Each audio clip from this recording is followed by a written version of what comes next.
Hello everyone. Good evening everyone. आप लोग को तो पता भी नहीं होगा कि अभी गुड इवनिंग है या गुड मॉर्निंग। चलिए ठीक है, चालू करते हैं इस वीडियो को। तो फर्स्ट ऑफ ऑल, ये मेरे चैनल का पहला वीडियो है और इस चैनल पर मैं ग्रेटेस्ट ऑथर्स को एक्सप्लेन करने की कोशिश करूँगा आप लोगों के सामने। I will try my best. So let me start with one of the darkest author out there, the great Russian author Mr. Fyodor Dostoevsky. पहले तो इनका नाम बड़ा कंफ्यूजिंग है। हमको खुद 3 दिन लगा था ये नाम सीखने में। पहले थोड़ा जान लेते हैं इसको प्रोनाउंस कैसे करते हैं। फ्योदोर फ्योदोर तो हम मुझे लगता है कि लगभग सब कर लेंगे। दोस्तोयेव्स्की में बात है तो इसे प्रोनाउंस कैसे करें। तो आप बोलो दोस टॉय, टॉय टॉय वाला टॉय आप बोल सकते हैं, खिलौना वाला टॉय। दोस्तोयेव्स्की, दोस्तोयेव्स्की ऐसे आप प्रोनाउंस कर सकते हैं। हमको ज़्यादा नाम पे नहीं जाना चाहिए, काम पे जाना चाहिए, क्योंकि काम से ही आदमी जाना जाता है। तो mister Fyodor Dostoevsky, he was a Russian novelist. मतलब इस आदमी की तारीफ जितनी करे वो बहुत कम है। मतलब कमाल का आदमी था।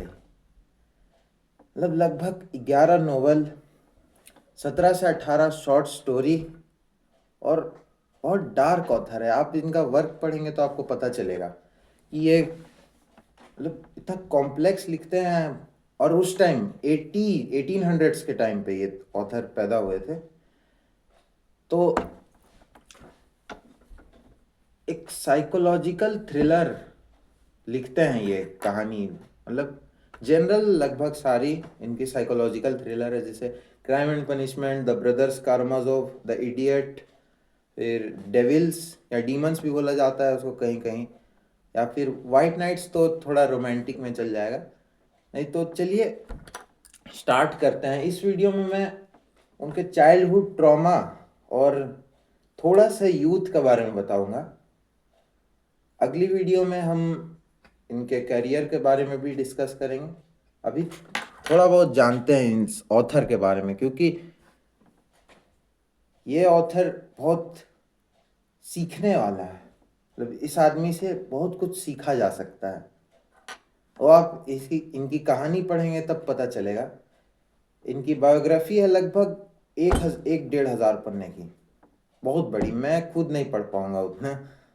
मैंने इनकी किताब है क्राइम एंड पनिशमेंट वो पढ़ना चालू किया है। पर चलिए पहले इनके चाइल्डहुड को जान लेते हैं थोड़ा सा। बिकॉज आप किसी ऑथर के वर्क को तब तक नहीं पहचान पाएंगे अच्छे से जब तक आप ऑथर को ना जान लें। तो थोड़ा बहुत जानते हैं इस ऑथर के बारे में। फ्योदोर दोस्तोयेव्स्की, इनका जन्म 11 नवंबर 1821 मॉस्को, रशिया में हुआ था। मॉस्को, शायद मॉस्को कैपिटल है रशिया का, जितना मेरा ख्याल में है। आप चेक कर लीजिए, मेरे को याद नहीं है। और इनके पि, पिताश्री का नाम है डॉक्टर मिहाइल दोस्तोयेव्स्की। ये एक डॉक्टर है। और इनकी माताश्री का नाम है मिसेस मरिया दोस्तोयेव्स्की। तो इनके जो फादर ने, जैसे मैंने बताया, डॉक्टर है एक, और इनकी मदर फादर का साथ देती है ये छोटे मोटे इनके कामों में।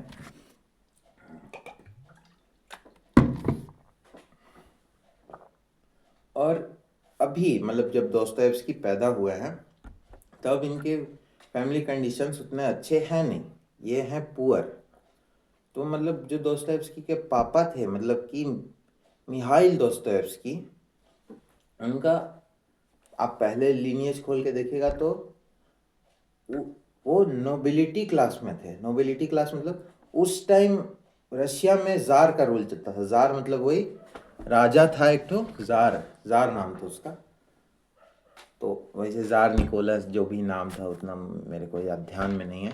पर उस वही राज चलता था। तो उस टाइम पे यूरोपियन सोसाइटी थ्री ये थ्री क्लास में डिवाइडेड थी।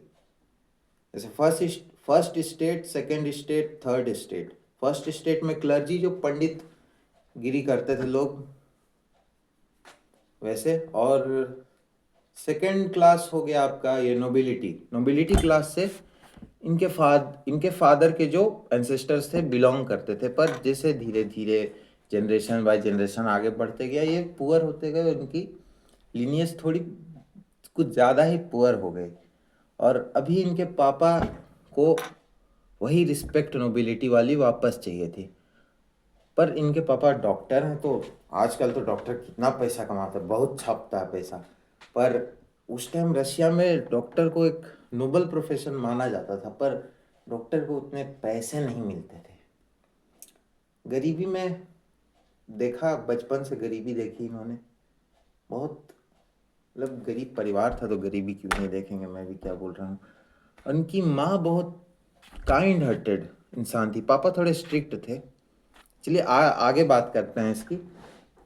तो जैसे मैंने बताया, ये पिताश्री हॉस्पिटल चलाते थे, तो इनका पाल मतलब जो पले बढ़े ये एक हॉस्पिटल में ही बड़े पड़े। वहाँ पे ये सेंट पीटर्सबर्ग या मॉस्को में ही वो हॉस्पिटल था इनका, ये मैरिन्स्की हॉस्पिटल। वहीं पे जित लोअर क्लास, मतलब जैसे मुंबई में स्लम्स है ना, जैसे धारावी, वैसा टाइप का वो जगह था। वहाँ पे सब गरीब लोग भरे पड़े थे। तो पापा इलाज करते थे, या जो भी इलाज करवाने आते थे, बचपन से वहीं पले बढ़े। तो जैसे गरीब आदमी है, तो वहाँ पे लोगों का मिजरी देखते थे। मिजरी मतलब कि कैसे समझाएं, कि बहुत ख़राब हालत में लोग थे वहाँ पे। कि किसी का माथा फट गया है, कोई औरत का रेप हो गया है, उसको मर्डर कर दिया गया है, किसी का कुछ हो गया है। मतलब ह्यूमन सफरिंग बहुत क्लोजली देखे बचपन में, बहुत छोटे से, मतलब। और कोई कोई बच्चा बहुत छोटे से ऐसे चीज़ें को देख के बड़ा बड़ा होगा, तो उसके वर्क में, उसके रिटन टेक्स्ट में वो चीज़ दिखाई पड़ेगी, और ये दिखाई पड़ती है। दोस्तोयेव्स्की का जो भी वर्क आप उठा के देख लीजिए, आप अगर ध्यान से उसको पढ़ेंगे तो आप अंदर से आपको थोड़ा सा हिल जाएंगे आप। चलिए ठीक है, मैं आगे बढ़ता हूँ, पहले ये तो ख़त्म कर लें। बचपन से ये वही लोगों का मिजरी, गरीबी, यही सब देख के पले बढ़े। और लिटरेचर के बहुत शौकीन थे, मतलब लिटरेचर, फिक्शन, कहानियाँ, शॉर्ट स्टोरीज, यही सब पढ़ते रहते थे। 3 साल का उम्र से पढ़ने का पैशन जाग गया, कुछ ना कुछ पढ़ते रहते थे। कभी रात में जब मन किया उठा के, कभी कहानी लिखने लगे, दिमाग में कहानी चलते रहता था आगे। और इसके वो हैं, पर और इनकी माँ ने क्या किया, देखा कि लिटरेचर में बहुत इंटरेस्ट है, तो इन्हें बाइबल पढ़ा के सुनाने लगी। और इनका जो परिवार था, वैसे चलिए आगे बताते हैं, ये ऑर्थोडॉक्स क्रिश्चियनिटी, इसके आगे बात करते हैं। तो माँ इनको बाइबल भी पढ़ाती थी। तो ऐसे ही इनका बचपन गुजरा कुछ दिन। फिर 9 साल की उम्र में एक छोटी बच्ची 9 साल की थी, उनसे इनकी दोस्ती हो गई, और अच्छी खासी दोस्ती हो गई। बच्चा लोग कितना जल्दी दोस्त बन जाता है। हमको ब्लू कलर पसंद है, तुमको ब्लू कलर पसंद है, ठीक है आज से हम लोग दोस्त, वैसा टाइप से। तो बहुत अच्छी चल रही थी इन लोगों की दोस्ती। पर एक रात क्या हुआ, ये जो 9 साल की बच्ची थी, इसका किसी नशेड़ी ने ब्रूटली रेप करके मर्डर कर दिया। इसके कारण दोस्तोयेव्स्की को एक बहुत ट्रॉमा मिला, मेंटल ट्रॉमा। मतलब जैसे किसी को आप बहुत प्यार करते हो और वो छोड़ के चला जाए, मतलब वैसा प्यार नहीं, दोस्त वाला प्यार, कि और वो आपको छोड़ के चले जाए, और इतना गंदा तरीके से रेप हुआ वो लड़की का। और दोस्तोयेव्स्की अपने पापा को बुला के लाए, मतलब मिहाइल दोस्तोयेव्स्की को, वो बच्ची को ट्रीट करने के लिए। पर क्या बोलिएगा। और दोस्तोयेव्स्की अपने आगे नॉवेल्स में बोलते, मतलब लिखते हैं, इस इंसिडेंट को रिप्रेजेंट करते हैं in the form of words, in the form of sentences. बहुत सारी नॉवेल्स में ऐसा लिखा हुआ है उन्होंने, पर एक इसमें सेंटेंस है जो मैं पढ़ के सुनाता हूँ आप लोग को। To take someone's life is a terrible sin. किसी की जान ले लेना एक घोर पाप है।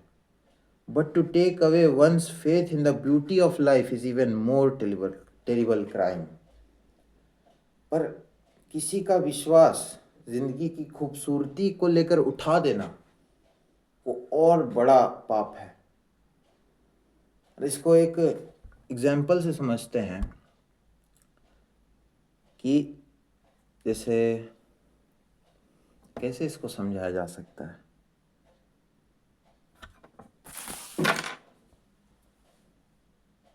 पर स्टेटमेंट तो बहुत सुंदर है, मैं एक्सप्लेन भले नहीं इसको, चलिए आगे देखते हैं स्टेटमेंट को। इधर मेरे नोट्स हैं। और फिर एक ट्रॉमा तो इनको मिल ही गया था कि इनकी दोस्त का ब्रूटली रेप करके मर्डर कर दिया गया, वो भी 9 साल की बच्ची का।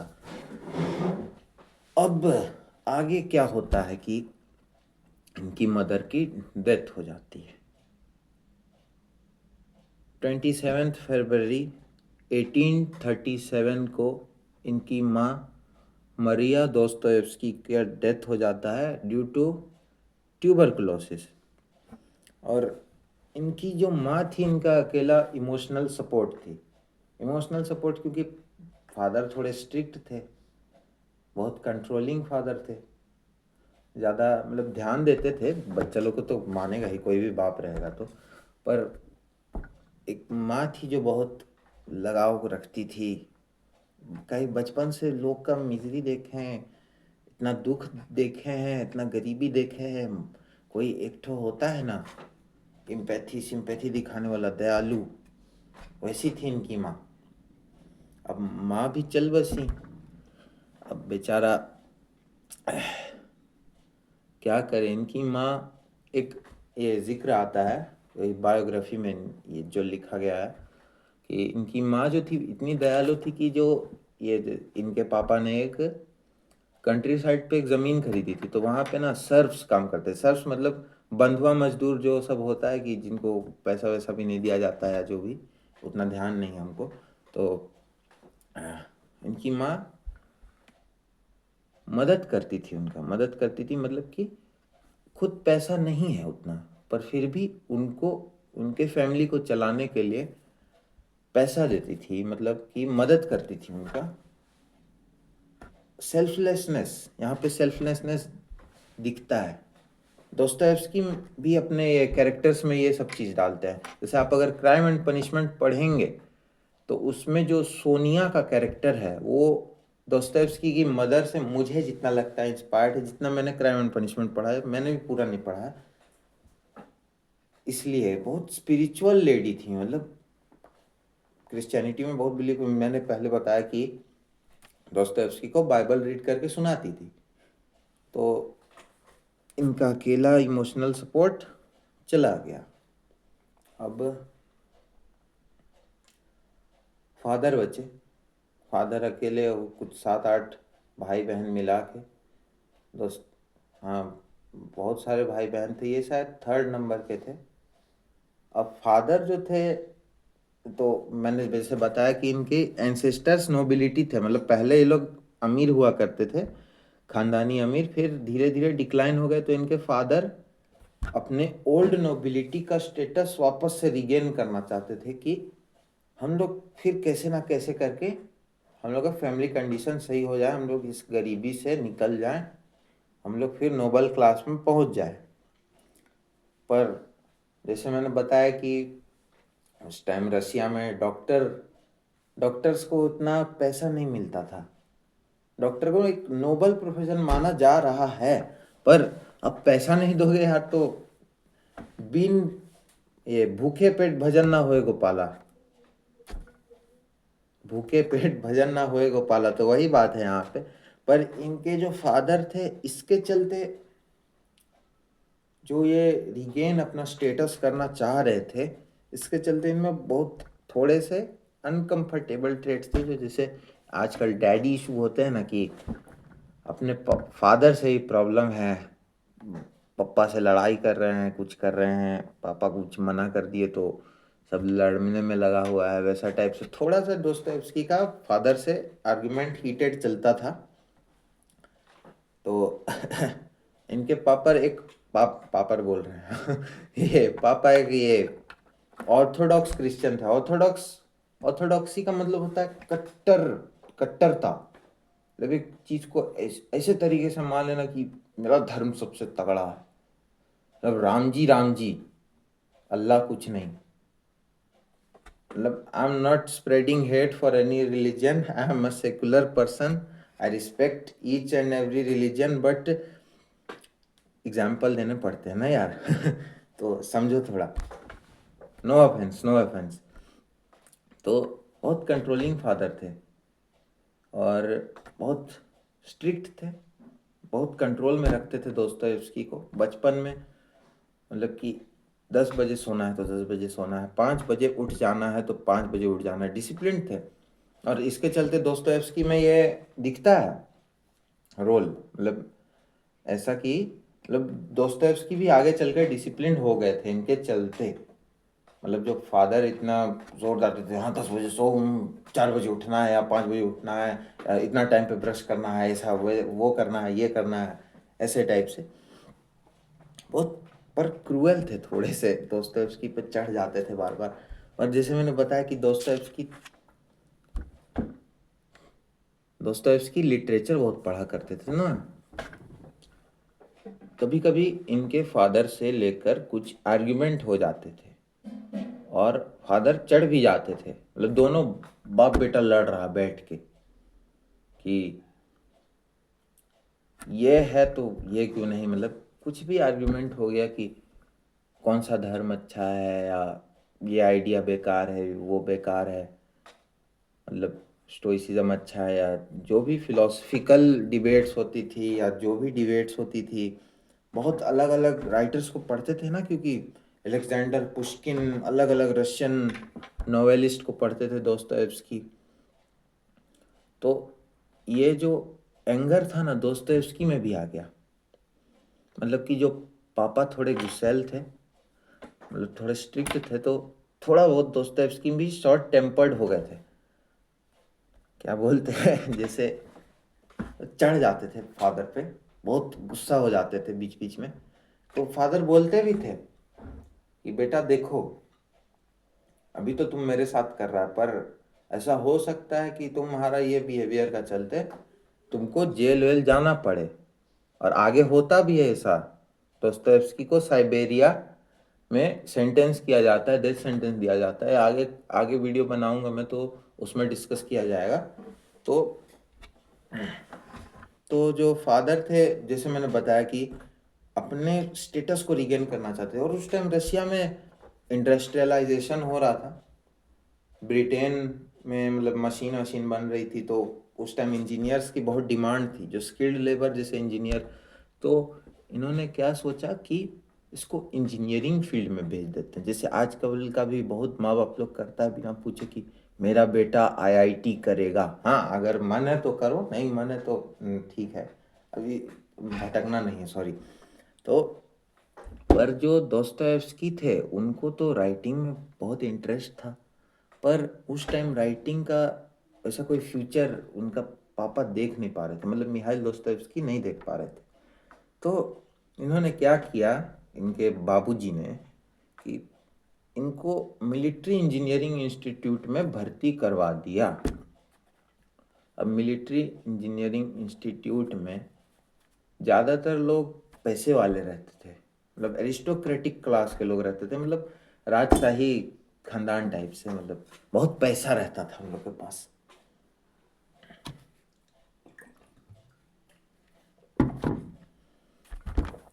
तो बहुत अमीर लोग रहते थे, पर ये डॉक्टर थे, पैसा वैसा बचाए, बाबूजी ने बहुत पैसा बचाया।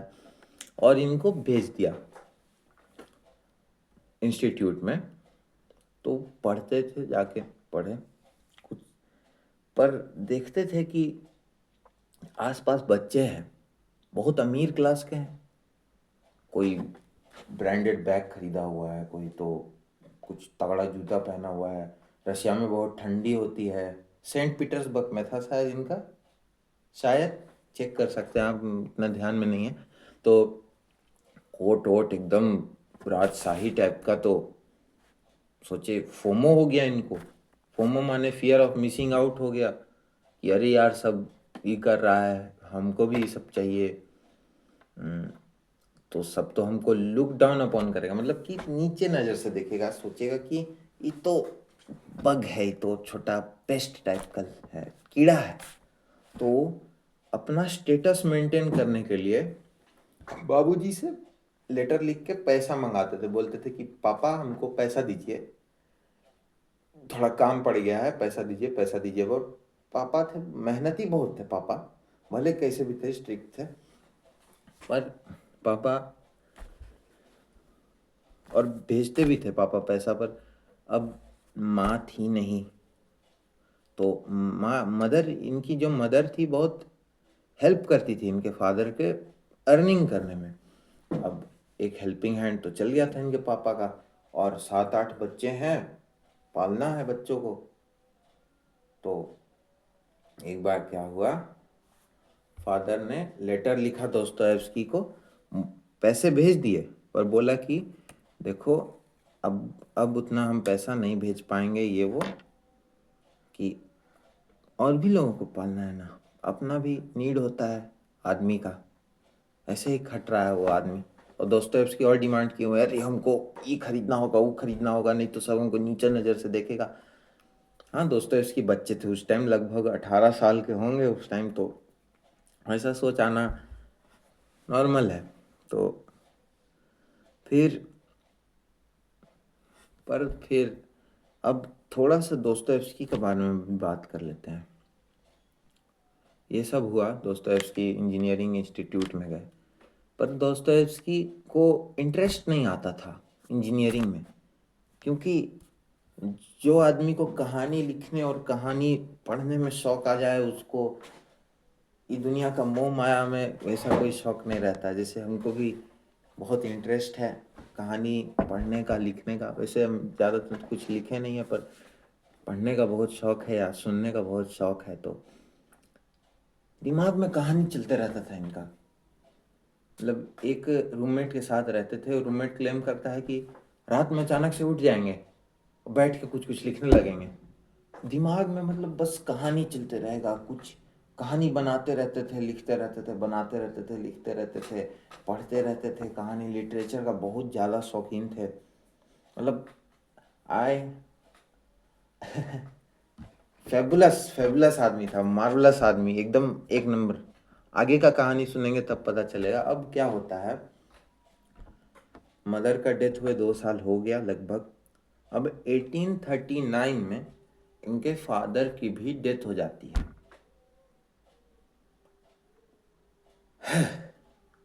कितने लोग मर गए वीडियो में, लगभग शायद, हाँ, 3-4 को मार ही दिए होंगे कहानी सुनाते हुए। हाँ, तो क्या बोलते हैं, पापा मर गए, हार्ट स्ट्रोक से मरे, मतलब हार्ट अटैक से मर गए थे, पर ट्यूमर फैल गया था। जैसे कुछ देर पहले मैंने बताया था कि जो ये इनके फादर थे, इन्होंने कंट्री साइड में एक ज़मीन लेके रखी थी। उस टाइम बंधुआ मजदूरी चलती थी, तो ये अपने जो भी मजदूर थे उनसे बहुत काम कराते थे। ऐसा र्यूमर है, बस र्यूमर सुन लो, असली में हार्ट अटैक से ही मरे हैं।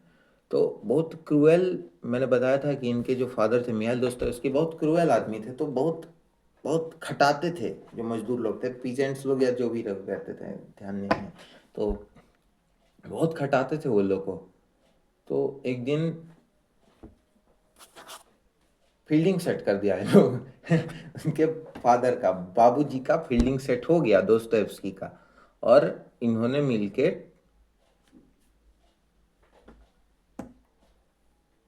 समझ जाओ मार दिया उनको।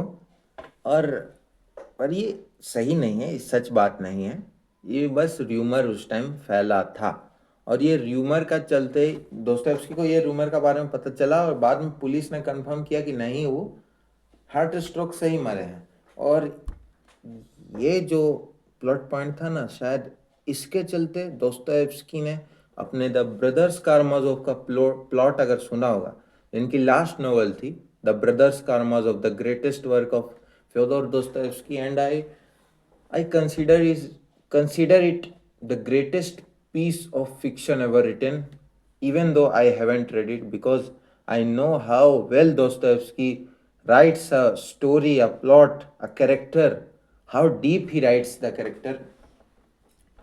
Even though I haven't read much of his work, I'm really looking forward towards the Brothers Karamazov. Let me हाँ पहले ख़त्म कर लेते हैं। फिर उसके बाद बोला जाता है कि दोस्तोयेव्स्की को उनके फादर का डेथ के बाद, सुनने के बाद बहुत ट्रॉमा और हुआ, तो उसका चलते उनको एपिलेप्सी का अटैक आ गया है। एपिलेप्सी मतलब होता है मिर्गी का दौरा पड़ने लगा उनको, पर सच नहीं है। ऐसा सिगमंड फ्रॉयड करके एक साइकोलॉजिस्ट है, बहुत बड़े साइकोलॉजिस्ट है, बहुत लोग हैं जो दोस्तोयेव्स्की से इंस्पायर हुए थे राइटिंग्स के कारण। उनकी राइटिंग्स जैसे crime and punishment, the brothers Karamazov, idiot, फिर डेविल्स हो गया, फिर बहुत पुअर फोल्क तो हाँ इनका पहला वर्क था पुअर फोल्क, आगे पता चलेगा उसका बारे में। तो बोला जाता है इनका पहला एपिलेप्सी का अटैक आया, पर इन्हें अटैक आया नहीं था, वो सिगमंड फ्रॉयड ने बताया था। पर ये क्लेम एकदम बेकार है, मतलब सच नहीं है, ये मैं बता देता हूँ। अगर किसी वीडियो में आपने देखा हो तो वो सच नहीं है, मैं क्लियर कर देता हूँ। अब दोस्तोयेव्स्की को एक गिल्ट रह गया, एक पछतावा रह गया। पछतावा तो रिग्रेट बोला जाता है ना शायद, हाँ रिग्रेट बोला जाता है पछतावा को, पर गिल्ट ये रह गया कि ये ना अपने फादर से बहुत पैसा डिमांड करते थे, जो वही अपना क्लास मेंटेन करने के लिए। पर फिर बाद में इन्होंने सोचा कि उनको ये नहीं करना चाहिए था, क्योंकि फादर ऐसे ही बर्डन में थे, बहुत सारा कर्जा ले रखा था, उतने सारे भाई बहन थे इनके, सबको पालना था, बहुत मेहनती फादर थे। अब फादर थे, अब कैसे भी फादर थे, कंट्रोलिंग थे, क्रूएल थे, जैसे भी थे, फादर तो फादर होता है। पर चलिए, तो इसी से दोस्तोयेव्स्की का लगभग यूथ मैंने बता दिया आपको। अब इनके कैरियर का बारे में, कैरियर इनका मेन यूथ है, इनके आगे दो शादी होती है, फिर बहुत कुछ होता है, और फिर जेल भी जाते हैं, मिलिट्री में भी जाते हैं। बहुत कमाल की ज़िंदगी है, मतलब कमाल का क्या, सफरिंग से भरा हुआ है ज़िंदगी इनका, सीखने लायक बहुत कुछ चीज़ है। चलिए आगे मिलते हैं। I hope that you may love this video. अगर आपको ये वीडियो पसंद आया है तो एक लाइक कर दीजिएगा, नहीं भी पसंद आया तो कोई बात नहीं, फर्स्ट ट्राई था, मेहनत की है बनाने में। एक बार वीडियो देखो, इन्फॉर्मेशनल वीडियो है बहुत। चलिए ठीक है, अपना तारीफ ज़्यादा नहीं करना चाहिए। चलिए, thank you for watching this video till the and. मुझे लगता है ज़्यादा कोई देखेगा नहीं, क्योंकि वीडियो भी बहुत बड़ा हो गया होगा, मेरे को लगता है। चलिए, थैंक यू और स्टेइंग टिल द एंड। जो बचे हुए हैं, जो नहीं बचे, आई लव यू, बाय।